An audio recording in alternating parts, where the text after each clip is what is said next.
In this organic chemistry video, we will learn about a second type of electrophilic addition reactions of alkenes.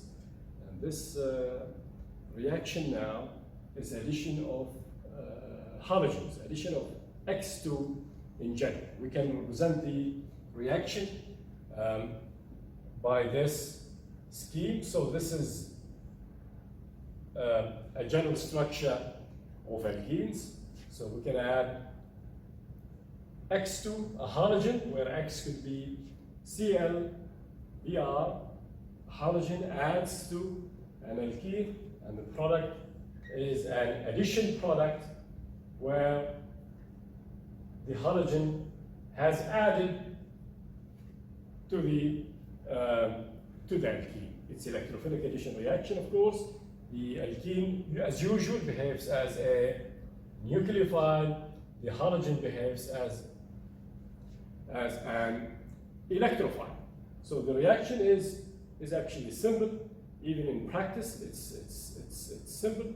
Halogens add to carbon-carbon double bonds. If we take a simple example, like ethylene, as we started with it in the addition of HX alkenes. If we take ethylene and we add, say, bromine, for example. So bromine adds to ethylene. This reaction is simple. The product will be this one, where Br bonds to one carbon of the carbon-carbon double bond carbons, and the other Br bonds to the other carbon. Yeah. Okay. So this reaction is similar in a way than the addition of HX, especially if the alkene is not symmetrical. Of course, it's not symmetrical. Of course, this case of ethylene is actually simple. Yeah. There's no difference between these two carbon atoms with respect to the number of hydrogens that are bonded to them. These two carbon atoms have two hydrogens each. Br, one Br from bromine will add to one carbon, and the other Br will bond to the other carbon. But even if the two carbon atoms do not have the same number of hydrogen atoms, this is a symmetrical reagent. Yeah, the two atoms are exactly the same. Yeah, so there is no such thing as Markovnikov's rule here, basically, if you like, or there's no question as to which atom of the reagents adds to which carbon of the carbon-carbon double bond carbons, especially if the two carbon atoms do not have the same number of hydrogen atoms. So this is an example. Now we take more example. We take now bromine and we add chlorine this time. So this is the product that is obtained. Let's now take a simple mechanism actually for this reaction, okay, in order to understand it better. So this is the general structure, and this is X2. This is the alkene. The alkene behaves as a nucleophile. The halogen behaves as an electrophile. We take an arrow from the middle of the carbon-carbon double bond, indicating breakage of the carbon-carbon pi bond, release of two electrons, formation of a bond between one of these two carbon atoms and X, and at the same time, the XX bond breaks. This happens, then we get this intermediate, and again, it doesn't really matter where X bonds to carbon 1 or carbon 2. There's no difference in this between these two carbon atoms in this reaction. So this is 1 and this is 2. We can think of this as a possible carbocation, but this carbocation can also cyclize. It can cyclize by this type of reaction. So if a lone pair on the halogen is used to make a bond between X and the positively charged carbon, then we get another intermediate, which is 3-membered. So this is X and there were 3 lone pairs on X before this cyclization step. Now there are 2, and therefore the halogen must carry a positive charge. This is an intermediate which is basically similar to this. It's only a cyclic form of this carbocation intermediate, and this intermediate is called, in general, halonium ion. Of course, in the addition of chlorine, X would be Cl, and that specific halonium ion would be named chloronium ion. If X is Br, then bromonium ion, and so on. This is halonium ion. Halonium ions are intermediate, and they are also electrophilic intermediates. So these are electrophilic intermediates, halonium ions, and they are electrophilic at the carbon that's directly bonded with X. So therefore, this is the electrophilic site.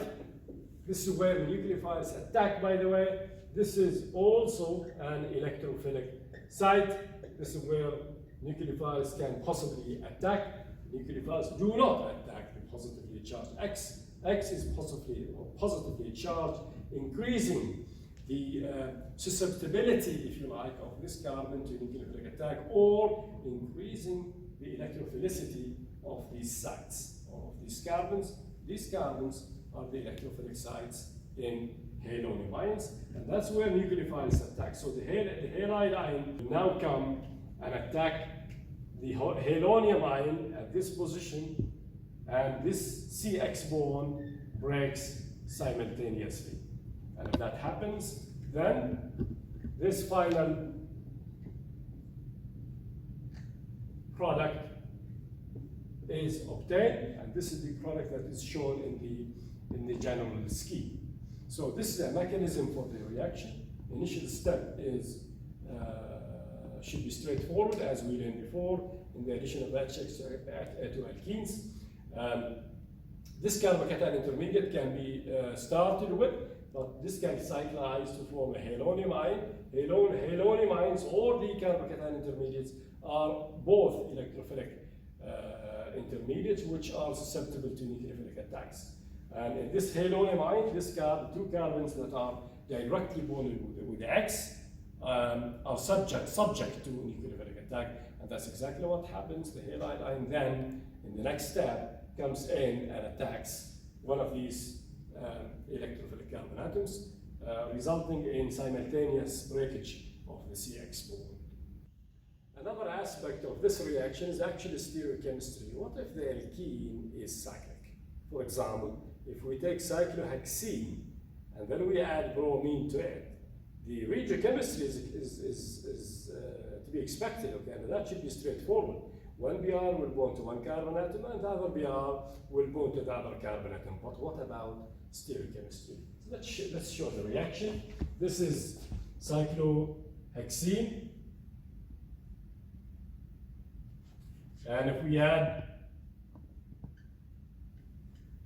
bromine to it, this is, by the way, one of the functioning group tests. Yeah, this is a test, actually, unsaturation test that's done to test for alkenes. Yeah, and bromine is orange in color. Yeah, if it's added to a test tube containing a colorless alkene, then the orange bromine color should disappear instantly, which indicates immediate and fast reaction between the alkene and the halogen. Now, what we are talking about here is stereochemistry. Now, we learned in the mechanism that the halonium ion is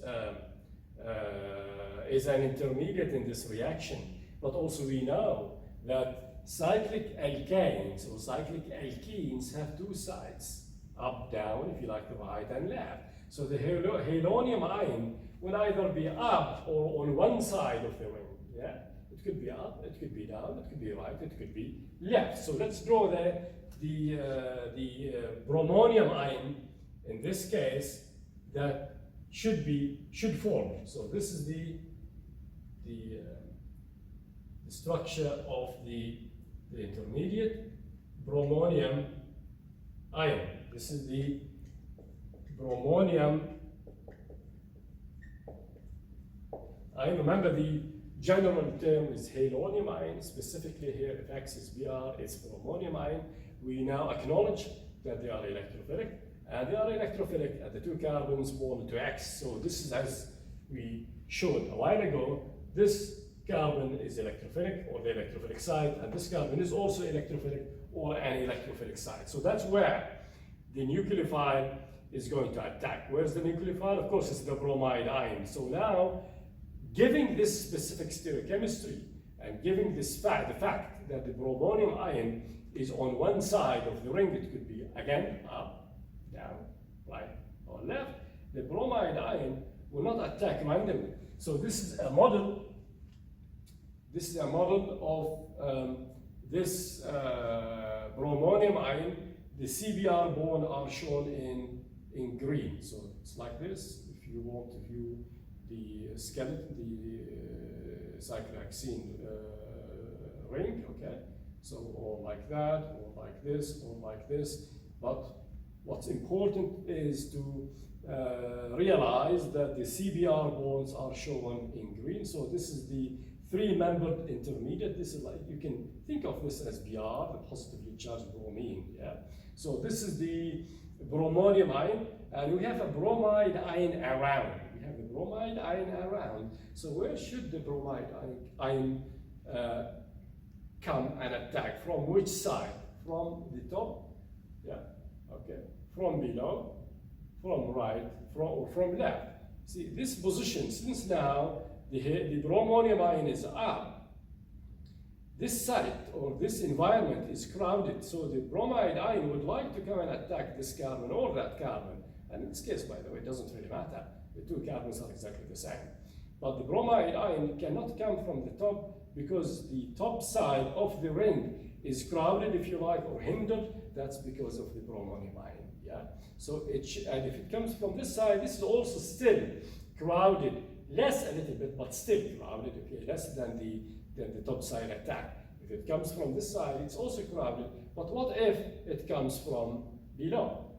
What if the bromide ion comes and attacks this carbon or that carbon? Again, these 2 attacks are exactly the same.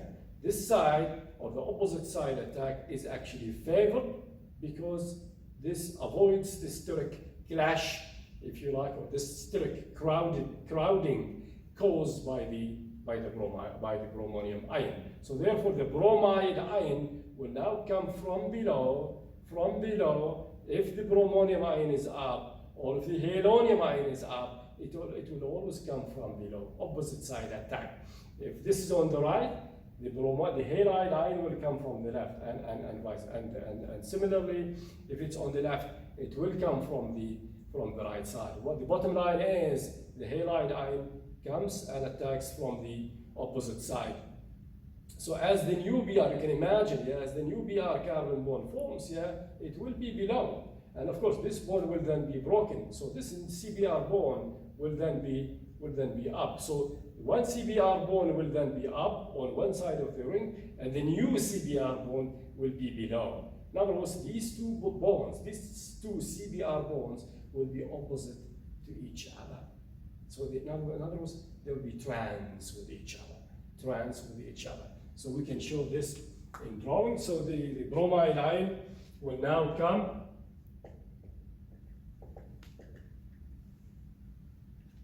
and attacks the electrophilic carbon from the opposite side. So this is always opposite side attack.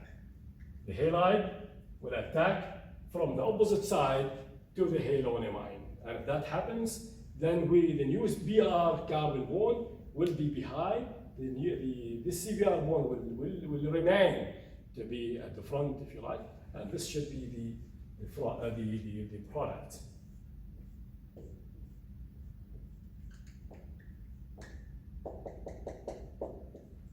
So this is trans dibromo, 1,2-dibromo cyclohexane. Okay, the stereochemistry is very important, given the fact that cyclohexene, this cycloalkene is cyclic. When the halonium ion forms, it will form on one side of the ring. Rings have two sides, yeah. Okay, then the halide ion in a subsequent step comes in and attacks the halonium ion from the opposite side. The result is trans product. So the CBr bond will be opposite to each other. So this is the product that's obtained. And this is another aspect, a very important aspect of the addition of X2 to alkenes, especially if alkenes are cyclic.